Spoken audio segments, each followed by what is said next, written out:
कपिलेश्वर रूप में नीचे भगवान शंकर।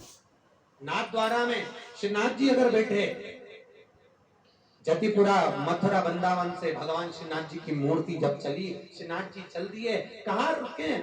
जब उपद्रव मचाया लोगों ने, श्री जी बाबा ने पूछा मैं कहाँ रहूं? भगवान शंकर ने कहा आप मारवाड़ में रहिए, आप नाथ द्वारा में रहिए। तो नाथ द्वारा में रहूंगा, लोग परेशान करेंगे, तो भगवान शंकर बोले आप नाथ द्वारा में रहना, मैं आपके पास में एक लिंग जी के रूप में विराजमान होकर आपकी रक्षा करूंगा। वहां तक पहुंच गया। ऐसा कोई धाम बताओ जहां शंकर ने, बद्रीनाथ के पास में केदारनाथ, विश्वनाथ, रामेश्वर, सोमनाथ, चारों कोने में सब दूर से वही तो बैठा हुआ। भगवान कृष्ण के यहाँ 16,108 रानी से औलाद नहीं हुई। कितनी रानियां थी? जम के बोलो। 16,108 रानियों से संतान नहीं। तब भगवान कृष्ण ने गर्गाचार्य बाबा को बुलवाया और गर्गाचार्य जी से पूछा, बताओ गर्गाचार्य बाबा, मेरे यहाँ औलाद नहीं हो रही, संतान नहीं हो रही, मैं क्या करूं? गर्गाचार्य बाबा ने कहा एक एक रानी को साथ में बिठाओ और 11-11 दिन तक भगवान शंकर का अभिषेक करो। 11 दिन तक एक एक रानी के साथ में जब भगवान कृष्ण ने अभिषेक किया, आखिरी अभिषेक जब हुआ तब भगवान शंकर ने आकर कहा, कृष्ण तुम एक एक रानी के साथ मेरे 11-11 दिन तक अभिषेक करे हो, मैं तुम्हें आशीर्वाद प्रदान करता हूँ कि तुम्हारी एक एक रानी से 11-11 संतान हो। 1,77,086 भगवान कृष्ण के बच्चे हो गए शंकर जी की कृपा से। अब तुमको भी जितने चाहिए ना, तुम उतने दिन अभिषेक कर लो।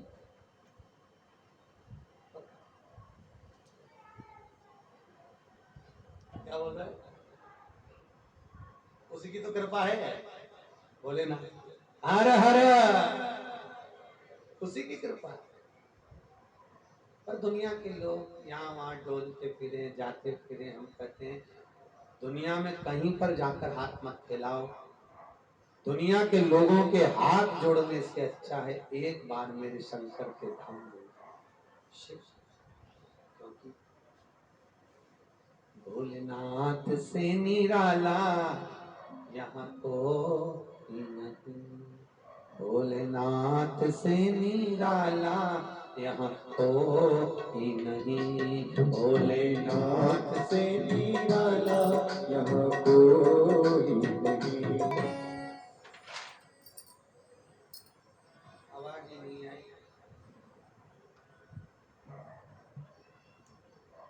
भगवान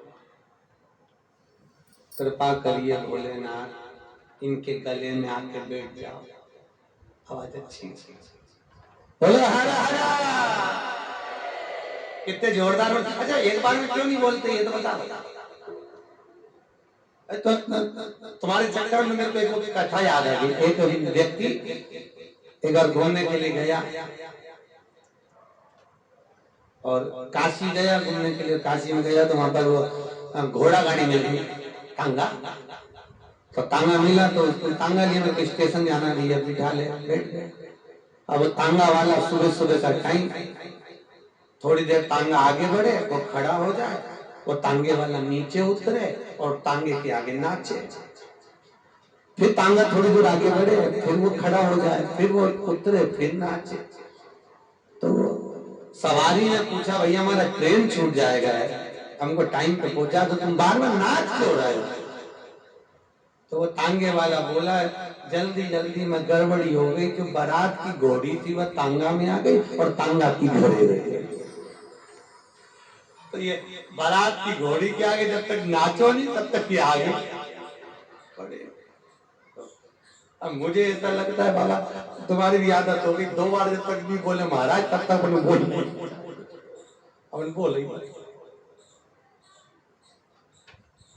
समझ में आ गया मेरे को।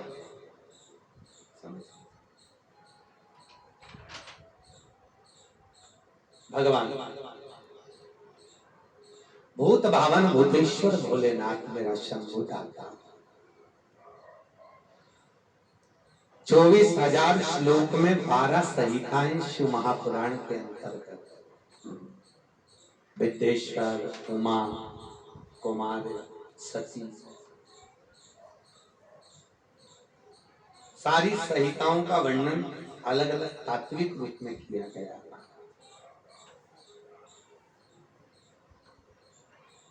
एक सुंदर महत्तम सुनाया है श्री वेद व्यास जी।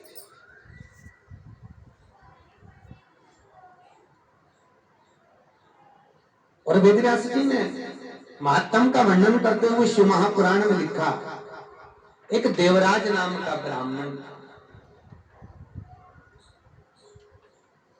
अच्छा, जितनी भी कथा चालू होती है ना, जैसे सत्यनारायण जी की कथा सुनो तो भी वो ब्राह्मण से चालू होती है, भागवत जी सुनो तो आत्मदेव नाम का ब्राह्मण, विष्णु पुराण सुनो तो ब्राह्मण। मतलब एक मार्गदर्शन अगर किसी को बताया गया है तो ब्राह्मण के माध्यम से कह दिया कि जो भी कुछ बोल देंगे इसको बोल दो, ये बेचारा चुपचाप सुन लेगा। ब्राह्मण देवराज नाम का ब्राह्मण। अभी अभी बीच में बहुत बड़ा उपद्रव मचा था, आपने सुना होगा कि सवर्णों ने विचार करा, ब्राह्मणों से कहा गया मांगो, दिल्ली वालों से मांगो। अब ब्राह्मण तो ब्राह्मणों ने भी कह दिया, जब एक ब्राह्मण द्वारका वाले से नहीं मांगा तो दिल्ली वाले से काय को मांगेंगे? क्यों मांगेंगे? जब वो ब्राह्मण होकर सुदामा द्वारका गया, द्वारकाधीश ने बोला, बोल सुदामा तुझे क्या दो? तो बोल तो सही। सुदामा बोले, तेरे से मांगू क्या? तेरे पास कुछ हो तो तू दे, तेरा खुद का अगर कुछ हो तो दे दे, मैं तुझसे ले लूंगा, पर तेरा खुद का ही नहीं है तो मैं तुझसे मांगू क्या? तो सीधी बात है, जो एक ब्राह्मण जब द्वारकाधीश से नहीं मांगा तो दिल्ली वालों से काय को मांगेंगे? पागल हो गए क्या? मांगेंगे तो किससे मांगेंगे? काशी विश्वनाथ। क्यों विश्वनाथ से इसलिए मांगेंगे क्योंकि वो चुपचाप रहता है, किसी से नहीं कहता। वो उसी से लेना चाहिए जो चुपचाप दे दे और किसी से नहीं कहे। अन्य तो मालूम पड़े, एक व्यक्ति अपनी ससुराल जा रहा था तो सामने से एक मित्र मिल गया, उसने कहा कहाँ जा रहा है? मेरी ससुराल जा रहा हूँ। तू कहाँ जा रहा है? मैं बस ऐसे ही, आज तो छुट्टी है ना तो ऐसे। अरे कहाँ फालतू का घूमने जा रहा है? चल मेरे साथ मेरी ससुराल चल। तो कपड़े तो है ही, मैं अपने कपड़े दे दूंगा, मेरे पास अच्छा बढ़िया पजामा रखा है वो पहन लिया। तो कुर्ता तो तेरा अच्छा, पजामा मेरा दे दूंगा, पहन लिया। और उसको गाड़ी में बिठा के ले गया, इतनी एक्शन मारे वहां ससुराल ले गया, अपना पजामा दे दिया, आधे रास्ते में पजामा पहना दिया बेचारे दोस्तों को, और पजामा पहना के गए और सारे साले होने मिल गए। उनके साले मिले, जीजा जी बहुत दिन बाद, हाँ आज ये कौन है? क्योंकि मेरा दोस्त है, कुर्ता इसी का, पजामा मेरा है। अब इसको तो आ गई बड़ी इसमें गुस्से में आके तुरंत इसको कोनी मार के,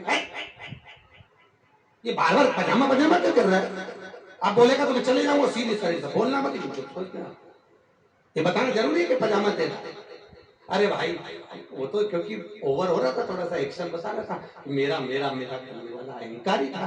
अब रुके तो रुके, हम नहीं बोलूंगा प्लीज, सब तो रुक जा, ठीक है।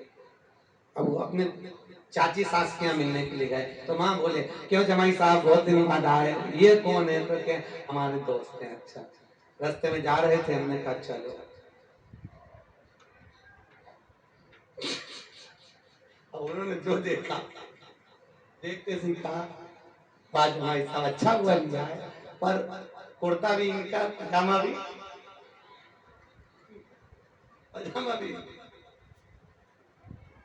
इतने में उसने फिर कोली मार के कहा, ये पागल हो गया, जब तक पजामे का जिक्र है, पजामा बताना जरूरी है क्या कि पजामा इनका?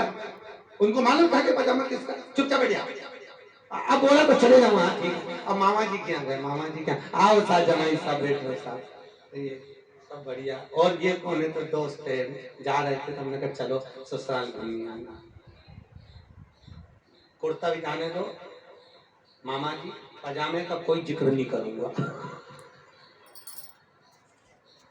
इतने में तो दोस्त उठा, पजामा उठा, दे तेरा पजामा सवार।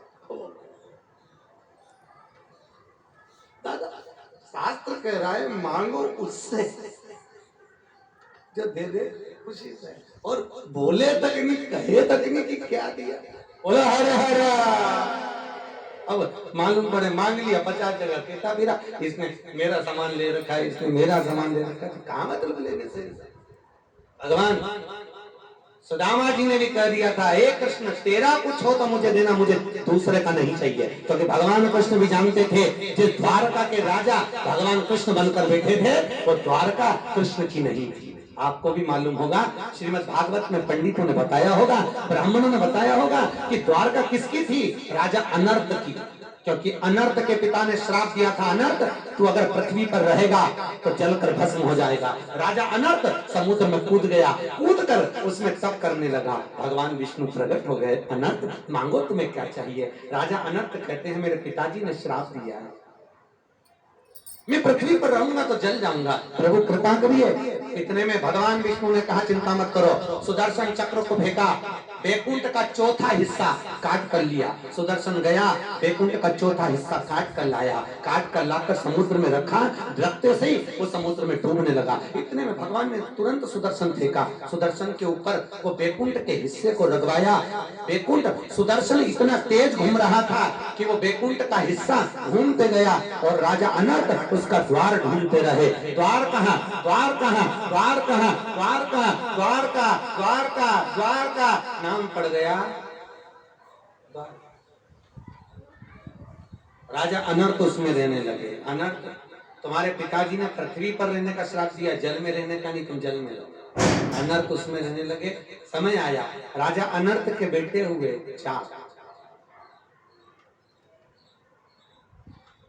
एक बेटा था रेवत, रेवत के 4 पुत्र हुए, एक बेटी हुई रेवती। अब रेवती हुई तो रेवती का विवाह किससे करा जाए? क्योंकि रेवती बड़ी प्रबल थी मल्लाह युद्ध में और गदा युद्ध में। किससे विवाह करा जाए?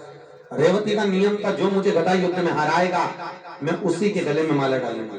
सब रेवती को पत्नी बनाने के लिए आए, सब हार गए। आखिरी में रेवत ने जाकर बलभद्र जी से निवेदन करा, दाऊ जी से, दाऊ जी आप आइए। भगवान कृष्ण के बड़े भाई दाऊ जी आए, उन्होंने रेवती को हराया। रेवती ने गले में जयमाला डाल दी। रेवती और बलराम जी का विवाह हुआ तो राजा रेवत ने अपनी द्वारका कन्यादान में रेवती को दे दी।